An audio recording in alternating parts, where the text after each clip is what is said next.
પાટણના રાધનપુરના રામલલા ચોક ખાતે ભારતીય જનતા પાર્ટીના કાર્યકર્તાઓ અને રાધનપુર વિધાનસભા ધારાસભ્ય લવિંગજી સોલંકી અને પાટણ જિલ્લા ભાજપ પૂર્વ પ્રમુખ દશરથજી ઠાકોર અને અન્ય કાર્યકર્તાઓ દ્વારા બિહારમાં એનડીએ ગઠબંધનના વિજયનો વિજય ઉત્સવની ઉજવણી કરવામાં આવી।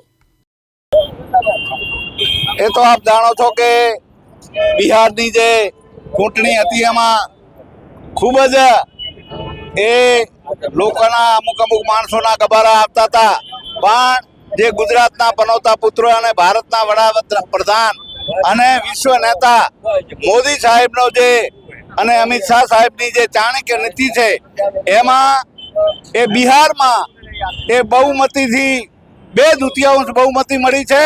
એના માનમાં આજે અહીંયા રાધનપુર મુકામે આ રામલલા ચોકમાં એ ઉત્સવ મનાવી રહ્યો છે। એમાં આખા 16 રાધનપુર વિધાનસભાના તમામ આગેવાનો અમારા જિલ્લામાંથી ડોક્ટર એ દશરથજી ઠાકોર સાહેબ પણ અહીંયા પધાર્યા છે, મહામંત્રી ભાવેશભાઈ અને બીજા અન્ય કાર્યકર્તા। આજે એટલી બધી ખુશી છે કે ખુશીની કોઈ સીમા નથી ભલા માણા।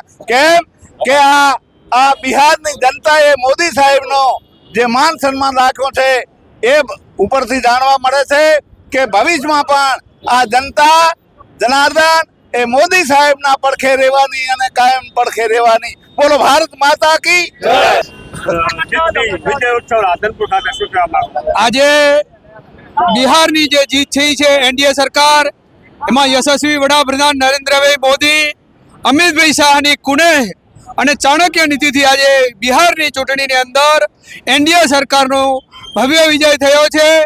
એના ભાગરૂપે આજે રાધનપુર વિધાનસભાની અંદર આજે વિજય ઉત્સવ ઉજવી રહ્યા છીએ। એની અંદર આજ વિધાનસભાના ધારાસભ્ય લવિંગજી ઠાકોર, મહામંત્રી ભાઈ ભાવેશભાઈ, પ્રમુખશ્રીઓ મંડળના 4 મંડળના સાથે પ્રમુખ મહામંત્રીઓ અને શહેરના નગરના લોકો સાથે આજે વિજય ઉત્સવ ઉજવ્યો છે અને મોઢ મીઠું કરી અને આજે વિજય ઉત્સવ ઉજવી રહ્યા છે। પ્રહલાદભાઈ ઠાકોર, દિવ્યાંગ ન્યૂઝ, રાધનપુર, પાટણ।